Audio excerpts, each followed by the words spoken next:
I was gonna say bring Troy on, man, since he back there. We didn't. You know what I'm saying? We've been talking to ourselves back and forth. Man, there he is right there. Hey, look. What up, family? Hey, what's up, Troy? Hey, how y'all doing? Man, what's up, Doing Troy? well. Hey, look. Troy, this is my other wolf pack. You know what I'm saying? I know you've seen a couple of videos or whatever, but for those of y'all that don't know Troy, I know y'all don't know Troy. He this is my OG. You know what I'm saying? He's my older brother. He's watched me grow up as a businessman. Like, he saw when I had bounce houses. He reminds me that I had bounce houses and I was cutting grass every now and then. You know what I'm saying? He reminds me of like my early beginnings that I didn't recognize with my early beginnings, but me and him share a lot of respect, and I've watched his kids grow up. He's in the industry, like he's the backdoor man, you know what I'm saying, that gets in every conversation. You can go to, how like you watch like Scooby-Doo, and no matter which door they run through, if they running around, the bad guy's still in the room. Well, Troy got that kind of ability, you know what I'm saying, but he ain't the bad guy. Yeah. So like, I'm cool with that. Yeah, you turn around a couple of times, you'll see Troy in a minute. So, but I'm gonna let him talk. Hey, it's good to be here with you, brothers. Say it again, Anton. Are you in Texas too? I'm in Texas for right now. Yes, I'm a Southern California native, living in Texas. But I was just gonna chime in a little bit. Anytime I see Vic get on, I try to make myself available, and he sent me the link. And when I think of healthy relationships, I've been with the same woman for 31 years. We have 3 children. We've been married 27 of those 31 years. And I'd like to tell people I'm on my 4th marriage to the same woman. And I will say the 4th marriage is the hardest one, because the number one group of people getting divorced right now are over 50. It's called silver divorce. And you got to know I was born in the 60s, so I came up under the social construct of a man provides, woman raises the kids and take care of the home. And things have been evolving. And now we're in a position where all of our kids are grown. All of them are very successful, and all of them are gone. And so now we're back to looking at each other.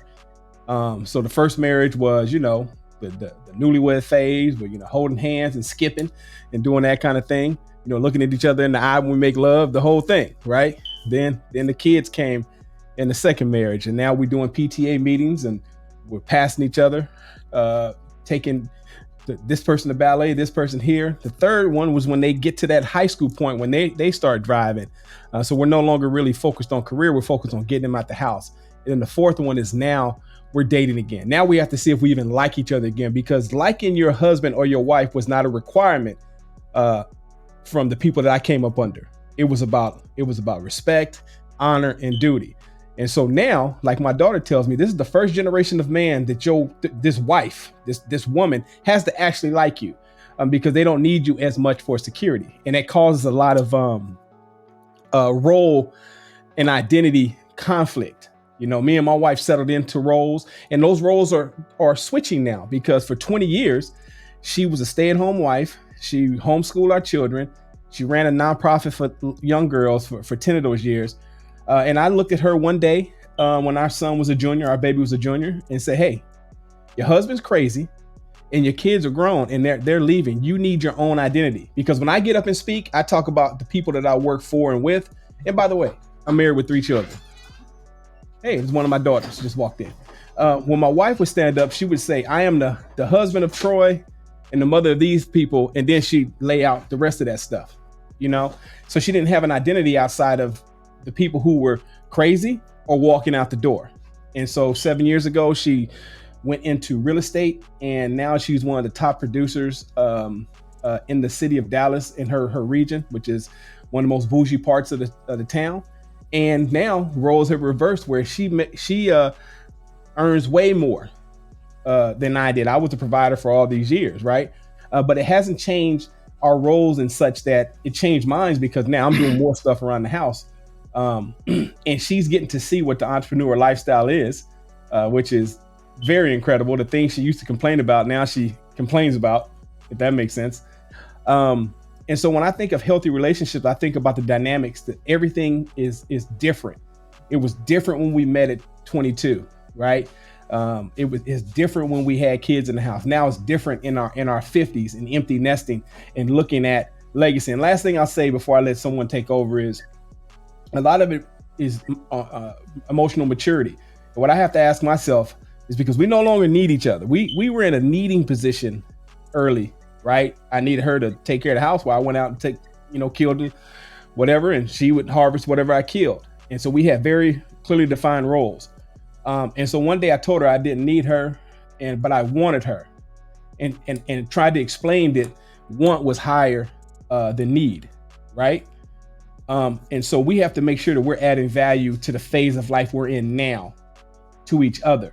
But we both have walkaway power. And I think that is when you have those kind of conversations, that leads to more healthier dialogue when the other person can say what they want because they're not into the position of lack or need. Like my mother, who's an entrepreneur, her whole life could not sign a lease when she married my dad. She could not vote. She had to leave her dad's house and go to her husband's house. So she had to say and do certain things that we don't know. And we keep honoring grandma and grandpa's 60-year relationship, but grandpa got 3 families, 2 counties over, 3 other kids. And so when I think healthy, I think it has to be beneficial to both, no matter what the social construct is. And you have to be able to make the adjustments on the fly. That's how I end mine. Wow, you got it. You got some special effects now. The whole thing. I love it. Mic drop moment. No, OG Troy, you nailed it.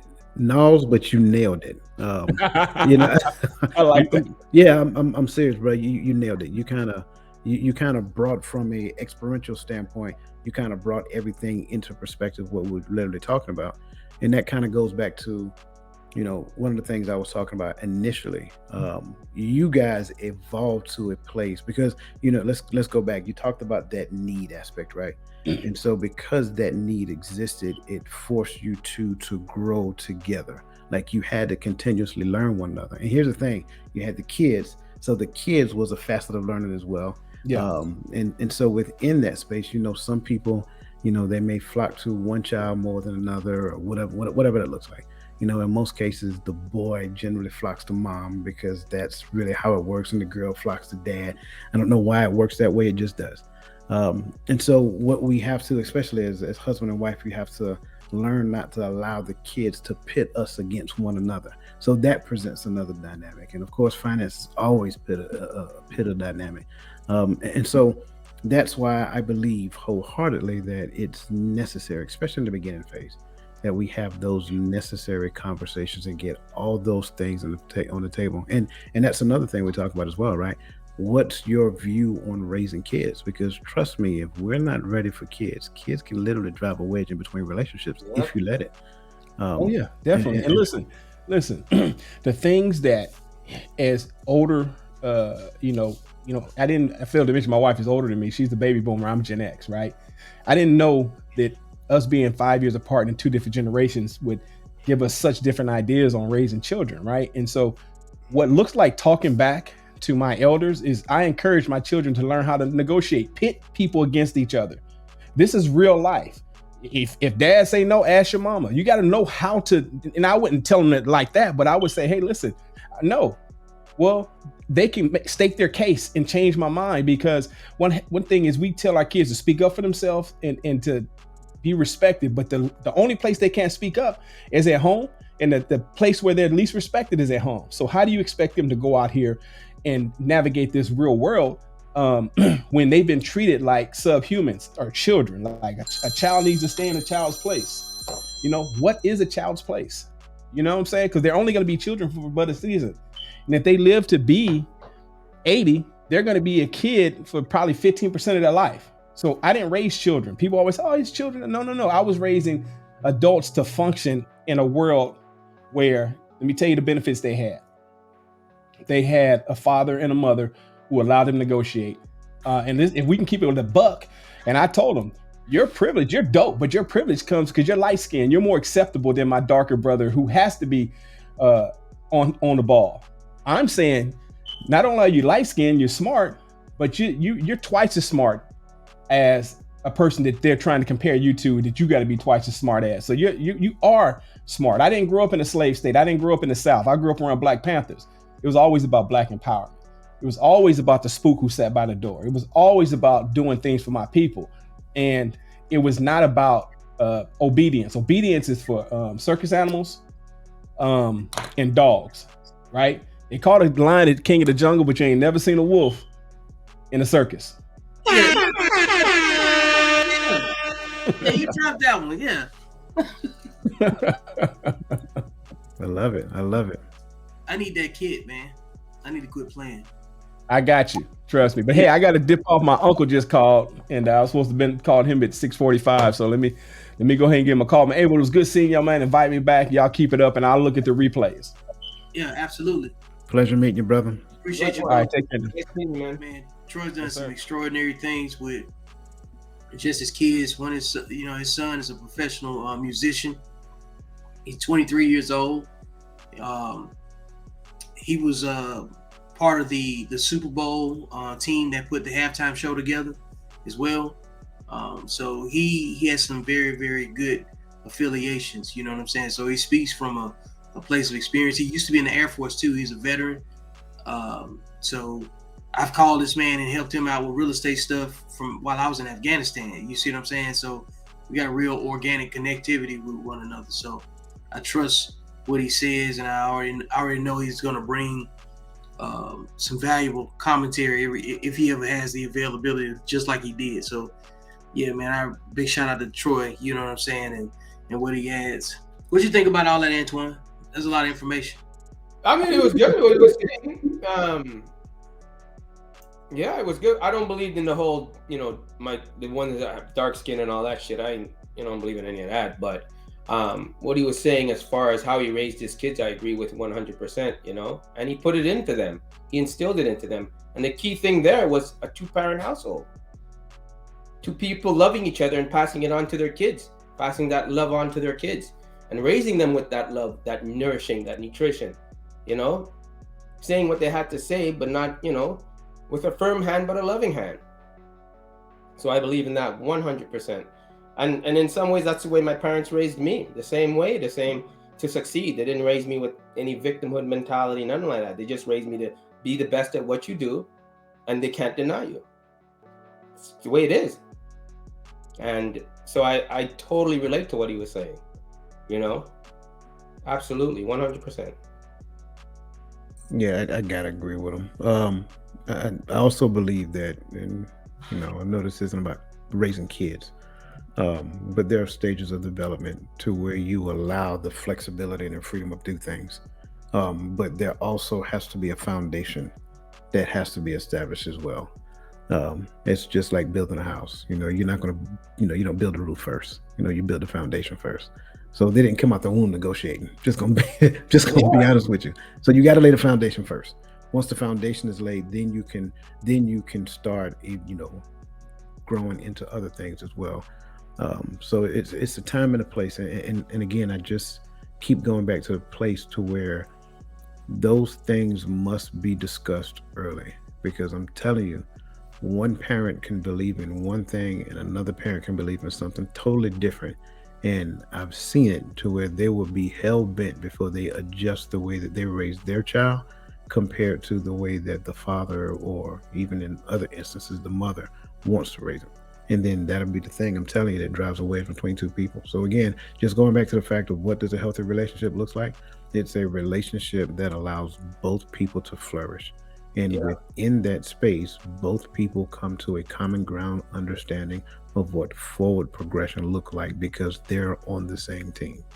Exactly, because when you know your roles and you know your responsibilities, but you discuss everything, you have that communication, that open communication, I should say, to discuss anything. And it's okay to have a voice, it's okay to agree to disagree. But I think once you have that communication and you're able to get mad, but at the same time come together for dinner and talk about it, not just walk away, back turn, you're able to confront your issues. And when you listen, the solid foundation of having between you and your spouse or your wife, the solid foundation of having that before you have kids, so you can discuss how you'd like the kids to be raised, that's bedroom talk before you have kids. That's bedroom talk right there. That's over dinner and forming a really good bond. Say, okay, we're gonna have kids. How do you want to raise them? If you're different religions, if you're all that out of the way, get all that religion talk out of the way, spirituality. How do you want it? You want Sunday school? Don't want Sunday school? What do you want? How do you want them to look? How will they look? How do you want them to function? What do we focus on? And like he said, he did it in stages. This was this stage. That was this stage. That was, and he let them have a voice. You know, and I think when one thing my brother said is he loves the fact that his daughter will open up to him more than the mother. And usually, you know, the daughter feels so comfortable, but she feels like she can come to him for anything. My brother says, I cannot believe some of the stuff she talks to me. She was talking about that period stuff, and I was like, whoa, mom, he had to get. But it's good that she's able to do that. Like, she's able, hey, dad, what does this boy did to me at school? And I think that's key, man. And the fact that he has that relationship with his wife, whew, hats off to him. Yeah. He said the main thing.